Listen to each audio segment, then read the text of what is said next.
it will cause complication during pregnancy. Clear?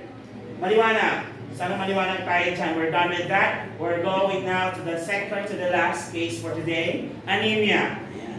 Anemia. Alright. Okay? O, still remember, let's review. Okay? Let's review lahat sa sumagot. Gusto ko. Pag hindi ka nakakasagot nito, ibig sabihin, hindi ka pa pwedeng mag-third year. Kasi nga, pinanood ko pa yung video, si Melay. Hindi ka pwede mag-third year. Kasi nga, basic pa lang ito mga tinatanong ko. Sige, tanong natin. Pag tinanong ko, what is the organ responsible for the erythropoiesis? Organ involved for erythropoiesis. Nagtatasa talaga ng kawis. Your kidney for the release of what hormone? Ano na yan? Erythropoietin. Am I right? Yes, erythropoietin. Erythropoietin to trigger erythropoiesis in what particular body organ? Common sa mga long bones. Ano yun? Bone marrow. Clear tayo? And the bone marrow would release now the young cells known as erythrocytes. Depende, reticulocytes. Depende kung anong type ng blood ang ipoproduce. Tama ko ba? Yes, there are 3 types of blood cells. Ano yung 3 types of blood cells natin? RBC, WBC, platelet. Okay, pick the other name. RBC, erythrocyte. WBC, erythrocyte. And your, platelet, thrombocyte. Clear tayo? What is the main function of your erythrocyte? Ano eh? Carries oxygen and nutrients all throughout the body. What specific component of erythrocytes carries the oxygen? Hemoglobin. Tama po ba? Normal level of hemoglobin? 14 to 15, 12 to 16 actually, yung range natin for both male and female. Within that range. Ngayon tayo, medical protection. Huwag niyo makalimutan yung mga yan, okay? Paano naman yung ratio ng concentration of plasma versus the blood cell? Anong tawag natin doon? Hematocrit or your hemato-concentration. Are we clear? It comes in the percentage naman to. In some book, 42, pero dapat to 48 to 51%. Okay? 40 to 51%. Ano naman po yung function ng WBC? So, fights infection in your thrombocytes or platelet is for blood clotting. Tama po ba? So, pag-usapan natin, pag mataas, mababa. Alin? Discuss natin to the other day ata. Okay, or kahapon, the other day. Nabanggit ko ata. Ano na ulit yung suffix natin na i-connect dun sa word to identify na yung condition is increase in level cytosis. Pag mababa, pinya. So pag mataas ang erythrocytes, anong tawag natin? Pag white blood cell, leuko. Pag naman platelet, thrombo. Then, babalik tayo sa isa. Pag mababa naman, pinya. Tama ba? Yes. Erythro. Then, leuko. Then, thrombocyto. Are we clear?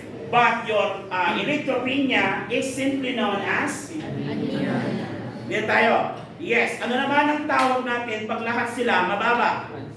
Pancytopenia. Pag lahat sila mataas, polycytosis. Are we clear? Nakuha ba lahat yan? Don't forget na importante yung mga bagay na yan. You will still discuss that pagdating ng third year. Yan tayo? Okay. Pag-usapan natin to. Anemia. Pag sinabi natin anemia, this is the reduction in either the number of RBC or the amount of hemoglobin or the hematocrit. Okay? Or the hematocrit. Depende po kung ano mo ba, but it will still be termed as anemia. In order for us to discuss this further, kailangan may idea tayo kung paano napuproduce ang isang dugo or napuproduce ang hemoglobin. Diyan napapasok si iron and folic acid. Tama ba? Yes, si iron and folic acid. Oh, what is the main function of iron in terms of blood production? It has something to do with the production of hemoglobin. So iron is for the production of RBC. Specifically the hemoglobin part. This is, diba? Ano tawag? Hemoglobin. Hemoglobin is made up of 2 components. The globin made up of protein, and the heme made up of Iron. Iron is color red in the blood. Kaya ang most abundant component ng dugo ng RBC is your hemoglobin. That makes the blood color red. Are we clear? Yes, okay? That is the amount po. Ngayon, hemoglobin po yan. Ano naman po ang trabaho ni folic acid? What is folic acid, by the way? Other name? Folate. Ano pa? Folicin. Ayan. Folicin. Ano ba? Vitamin B9. Ayan. Vitamin B9. Yan yung mga other name ni folic acid. Ano naman ito? Pag sinabi naman natin, kapag nag-produce ang bone marrow ng dugo, yung produce ng dugo is actually immature. Wala pa siyang RNA, wala pa siyang DNA, yan. Or weak pa yung DNA niya. So kailangan din ng folic acid in order for this blood to become mature. So basically, folic acid is for the maturation of immature RBC. Clear tayo? So pagkatapos gawin ni iron, gagawin mature ni folic acid. Therefore, kapag mababa ka sa dalawang ito, mababa din ang production ng RBC mo. Ang tawag doon, pag mababa ang RBC mo is anemia. Clear tayo? Or erythropoiesia. Are we clear? Question, what is the normal level of RBC? 4.5 ano ulit? 4.5 to 4.5 to 5.5. Okay, that's cubic. 4.5 to 5.5 million per cubic millimeter. Yan. Kapag naman platelet, 150,000 to 400,000. Paano naman pag WBC? 4.5 to 11.0 thousand or 0.55 thousand, 4,500 to 11,000 per cubic millimeter. Memorize rin yan ha. Mahilig magtanong ng mga exams, mga ganyan, kahit sa international exams. Okay? So yan basically ang anemia natin reduction. Now, anemia is caused by several factors. There are several factors that can cause this. Ano yung mga several factors na yan? Pwede ba yung mga nutritional deficiency? Yes, pag kulang ka sa mga sinabi ko kanina. Tama ba? Yes. Pwede bang active bleeding? Yes. Mga physiologic bleeding. For example, regla. Yan, physiologic bleeding. Ba't tinawag natin physiologic bleeding yon? Kasi normal po ang reglahin. Yes, kaya physiologic bleeding siya. Normal process siya ng katawan. Okay? That's anemia. Okay? So, ngayon naman, what are the signs and symptoms? Blood carries oxygen. Isn't it? If the blood is lacking, kamusta ang maglilibot ng oxygen sa katawan? Mababa din. Therefore, the cells would receive not enough oxygen. Since hindi sila makareceive ng not enough oxygen, isipin mo na agad, ano nga ba yung mga manifestation ng pasyente na hindi nakaka-receive ng enough oxygen? Isipin nyo na, i-relate yun sa congestive heart failure natin. Ano ulit? Restlessness. Ano ba? Ano ulit? Fatigue. Ano ba?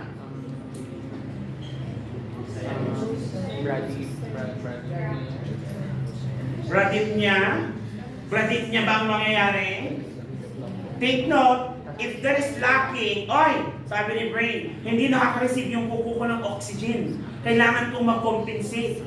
Kulang ang aking oxygen. Ang dalawa mag-compensate, puso at baga. Tama ko ba? So, anong gagawin ng puso? Kulang ka ba ng oxygen, daliri? Sige, bibilisan ko. Tachycardia. Tama ba? Yes. At since kulang pa rin ang receipt niya, baka hindi naman yung tibok ng puso ang problema, baka naman kulang talaga tayo ng oxygen. Sino ba kumukuha ng oxygen sa katawan? Si lungs. Kaya hihinga ka ng madami. Ang tawag doon, tachypnea. It's the same compensatory mechanism. Pag ikaw ay suffering from hypovolemic, lalo ba yun? Yes. Okay. These are the symptoms.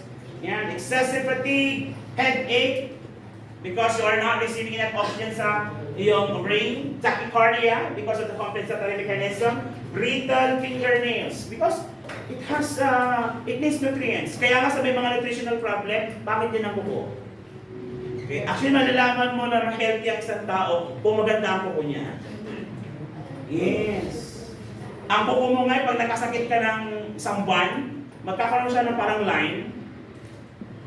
Yung line na yun indicates that there is a period in your life on that particular month na hindi ka nakakakuha ng enough nutrients. Kaya parang man yung ang pangit ng dulo, pero yung bandang papatubo, maganda na because you're already recovering. Okay? Riddles. Okay? Oh, chylosis. Oh, AI nyo. Ano chylosis? Ano rin? Dry? Oh, ano ba? Smooth and red, shiny tongue. Ano yan? Smooth and red, shiny tongue. O, depende yan sa case mo kung ano type ng anemia meron ka. Kapag i-relate natin to sa isang type ng anemia na pernicious, anong case yan? Severe anemia, shiny tongue. That's your red BP tongue. Commonly found sa mga pasyenteng may pernicious anemia. Kawasaki-Strobel tongue. Okay? O, so, list na ako natin. Now, there are several types of anemia. Okay? Iron deficiency anemia and folic acid anemia. Okay? Actually, hindi lang yan naman yung type eh. Meron pa tayong tinatawag na pernicious anemia. Meron pa tayong tinatawag sickle cell anemia. So, pwede yung common sa mga nanay. Okay? O, ito yung common sa mga nanay. Okay? In terms of iron deficiency anemia, mga kapatid, iron deficiency anemia. Ang mga mother, hindi sila anemic bago sila magbuntis. Pero naging anemic sila nung sila ay buntis na. Let me recall again. Ano ang cause ng anemia sa mga buntis? Ano ulit? Blood dilution. Tama po ba? Because of the increased blood volume or the plasma volume, because of the activation of your adrenal gland, retention of your cortisol, specifically your mineralocorticoids, it retains fluids. Tama ba? Yes, and because of the retention of fluids, nadadilute ang dugo, causing now depletion in the number of iron, leading to iron deficiency anemia during pregnancy. Now, to compensate that, kaya nga, nagpa-vitamins ang nanay as soon as we know na sila ay buntis. Isn't it? Yes. Ano ang dosage ng ating iron sa mga nanay?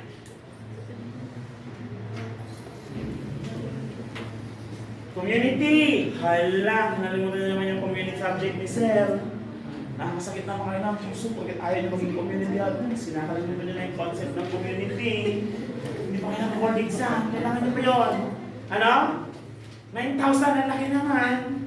Ay yung per day mo, yung per day. Yung tablet at tinatanong ko. Huwag yung body requirement per day. Ano yung tablet natin sa community? What is the dosage of the tablet? Of the iron and folic acid supplementation? 460. Ano ulit?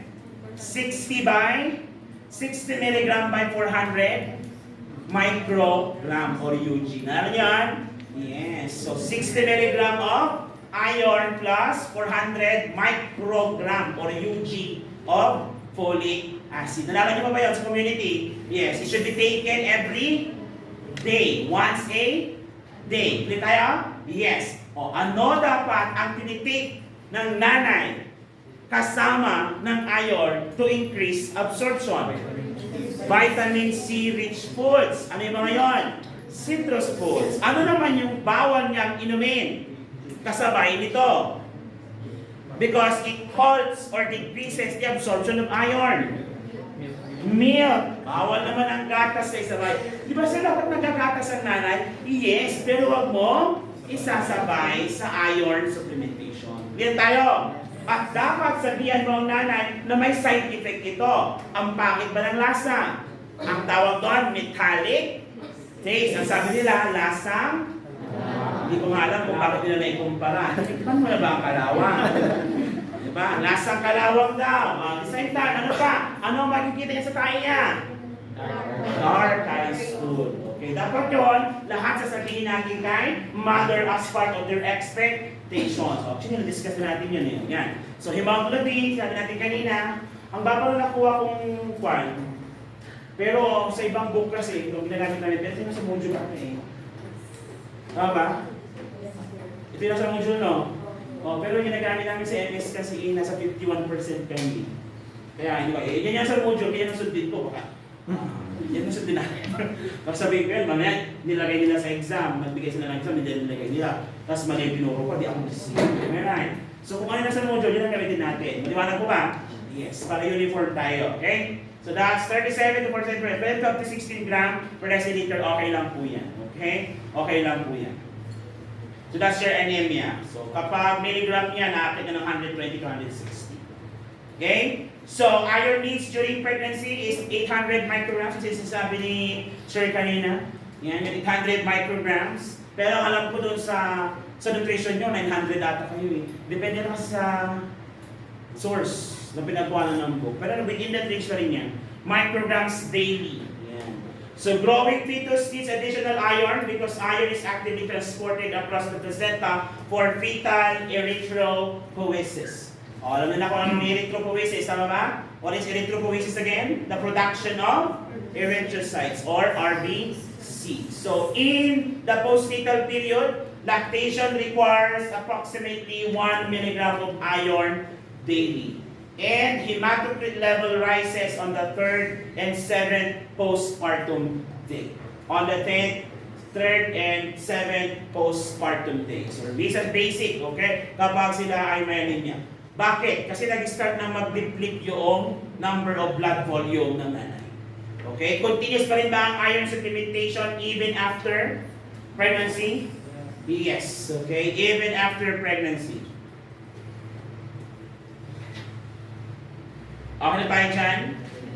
Yes. Sa module nyo yan. Tapos, meron pa dun sa module nyo, ano nangyayari kapag first trimester, mas bumababa pa, bumababa ng 11 gram ang inyong hematocrit, ang inyong hemoglobin, at sa second trimester, bumababa ng 10.5 grams. Tapos, aakyat na lang ulit pagdating ng 3rd hanggang postpartum. Okay? That's your concept in anemia. Now, how are we going to manage now your anemia? Let's go now to the management. Okay na ba ito? Yes. Okay, so mga buntis, okay? How are we going to manage that? Number 1 is nutrition. We are going to give your nutrition. So pag nutrition tayo, yung sabihin, pumagin na kanilang pagkain. Tama ba? Okay. Ano mga pagkain na mayaman sa iron? Okay, so wala ka tapusan. Green, leafy, vegetable. Malamang nasa chart niyo yan. Am I right? Advise the mother to increase food rich in iron, such as green leafy vegetables. Like sanjip ang nasa isip nyo, right? Sanjip na sa palawan ko and beef. O, mataas ka naman sa iron yun, right? Yes. O, beef, mga red meats, mataas sa iron yan. Pag chicken, mababa. Kasi white meat. Okay. Yung mga mamula-mula, because it contains hemoglobin level pa. Yan. Mga red meats. Lalo na ang organ meats. Ano yung mga organ meats? Liver. Ano? Heart. Heart. Sa puto, boppies. Yan, para maminsanan na lang. Dapat yung kakain ng boppies, o pinapaitan. Mataas pa rin yun sa, ayun. Pero mataas din sa uric. Kaya inom ka ng maraming tubig. When iron causes constipation. Yes, that's why you have to drink more fluids, sabihin din kay nanay. Okay, nakakapagpatabbol po ito, kaya kailangan uminom kayo ng maraming tubig. So that is your nutrition, okay? Nutrition. Now, vitamin supplementation, nasabi ko na sa inyo kanina, tama? 60 mg per 400 microgram of iron and folic acid supplementation. Okay, kailan siya tinitake? Full or empty stomach? Empty stomach. Very good. O, para man yan ha. Nalilate sa family dapat. Okay, empty stomach dapat po yan. Empty stomach. Pero, pwede mo naman siya i-take 1 or 2 hours after eating. Pero, ang best dapat is on an empty stomach. Clear tayo? Ano na rin i-take mo? Vitamins together with iron? Vitamin C. Tama ba? And you also need to increase the intake of fiber kasi nga, it will cause constipation. Clear? Para i-manage yung condition. Do you have any questions so far? Yes. Wala? Wala pa. Safety. Bakit kailangan ng safety? Nahihilo.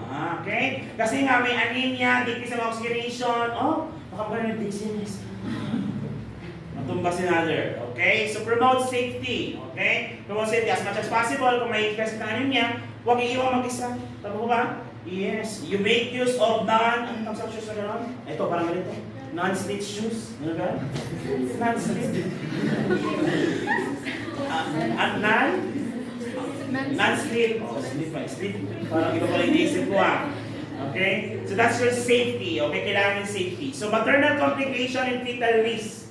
Okay? Pag may anemia ka, ano yung mga pwedeng maging epekto nito sa iyong nanay at anak?